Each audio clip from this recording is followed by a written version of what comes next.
Halo sahabat video informasi, apa kabar semuanya? Baru-baru ini nama pesulap merah alias Marcel dan Gus Samsudin atau Gus Udin sedang marak-maraknya.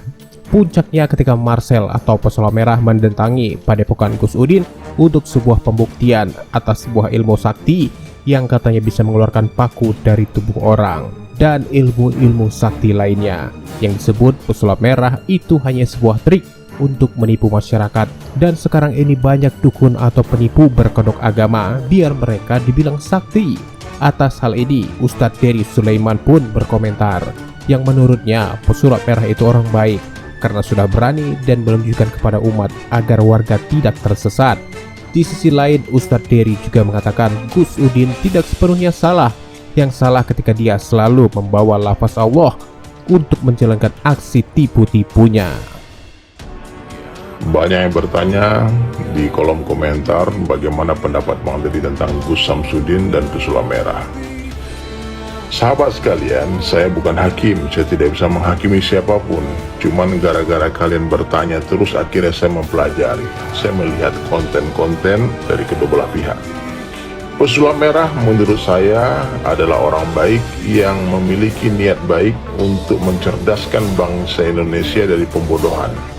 Orang-orang yang menggunakan agama untuk menipu manusia. Naudzubillah min dzalik.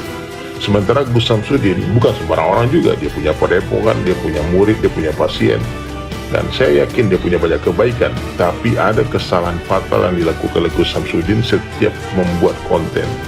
Ya, setiap konten yang dibuat, beliau tidak menyertakan ini hanya sekedar konten.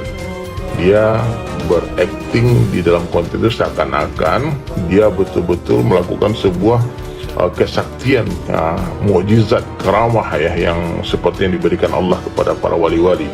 Dan yang paling parah lagi, di setiap kontennya Gus Samsudin selalu mengatakan demi Allah, demi Allah.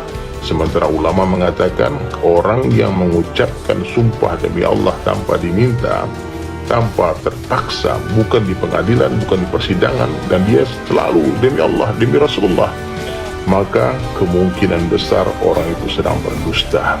Maka hati-hati dalam bersumpah.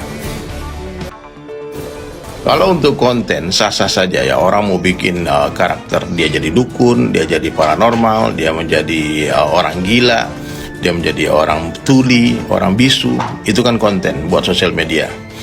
Ya, bagi saya sah-sah saja. Jadi ketika Gus Samsudin membuat konten dia seorang dukun kesaktian, sah-sah saja. Tapi ketika meyakinkan masyarakat tentang kewalian itu, kesaktian itu, kemudian sehingga mendatangkan respon, reaksi daripada semua orang, ya. Itu adalah konsekuensi yang harus diterima oleh Gus Samsudin, dan beliau harus menjelaskan kepada masyarakat secara keilmuan ini gimana caranya, kenapa bisa masukin paku, masukin lumpur ke dalam kelapa, gimana caranya, gimana bisa tiba-tiba diludahin, tiba-tiba ada apinya. Nah, ini orang sakti ini wali Allah, ini wali Allah ya. Nah, maka pesulap merah orang yang modern, dia tidak percaya begitu saja, dan dia ingin datang. Kalau saya jadi Gus Samsudin, saya akan sambut itu pesulap merah datang, muliakan dia, jemput dia, peluk dia, ajarkan dia ilmu itu kalau memang ilmu itu ada. Tapi kalau ilmu itu hanya konten, bilang sorry, hanya konten bro, viewer, like